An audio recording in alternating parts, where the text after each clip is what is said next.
প্রিয় দর্শক বন্ধুরা, আশা করি সকলে ভালো আছেন। আজকে আপনার সাথে আমি হাজির হয়েছি আজিজ রিয়াদ নাটক আপডেট অফিসিয়াল ইউটিউব চ্যানেল। সবাইকে জানাচ্ছি স্বাগতম।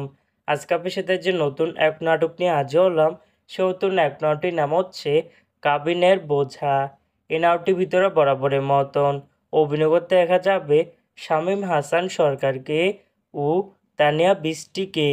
বরাবরের মতন এই নাটকটি রচনা ও পরিচালক হয়েছেন মহিন খান। ইতিমধ্যে কিন্তু আমাদের মাঝে এই নাটকটি কিন্তু অলরেডি কিন্তু কিছু শুটিংয়ের ফটো রিহার্সাল করা হয়ে গেছে, তাও দেখতে পাচ্ছেনই। অবশেষে এই নাটকটি ইউটিউবার দ্বারা আসতে যাচ্ছে খুবই শীঘ্রই।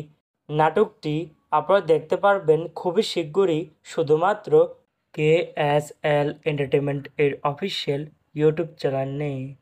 এই নাটকটি কত তারিখে ইউটিউবের পর্দায় মুক্তি দেওয়া হবে সেটি এখন পর্যন্ত জানা যাচ্ছে না। আমি জানিয়ে দেবো নাটক update official YouTube channel comment ট্যাবের মাধ্যমে অথবা ভিডিওর মাধ্যমে জানিয়ে দেবো এই নাটকটি কত তারিখে ইউটিউবে মুক্তি দেওয়া হবে।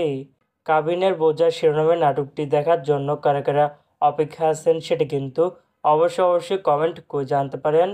আর এরকম নতুন নতুন একক নাটক, ওয়েব ফিল্ম, ওয়েব সিরিজ অথবা ধারাবাহিক নাটকের আপডেট ভিডিও পেতে এখনই চ্যানেলটিকে সাবস্ক্রাইব করে রাখতে পারেন, পাশে থাকা বেল আইকনটিকে অন করে রাখতে পারেন। তাহলে নতুন নতুন একক নাটকের আপডেট ভিডিও যাবে সবার আগে সর্বপ্রথম। চাইলে আমাদের একটি ফেসবুক পেজ ফলো করে রাখতে পারেন। ফেসবুক পেজটি আমি লিঙ্ক দিয়ে রেখেছি পিন কমেন্টে অথবা ডিসক্রিপশন বক্সে। ধন্যবাদ সবাইকে।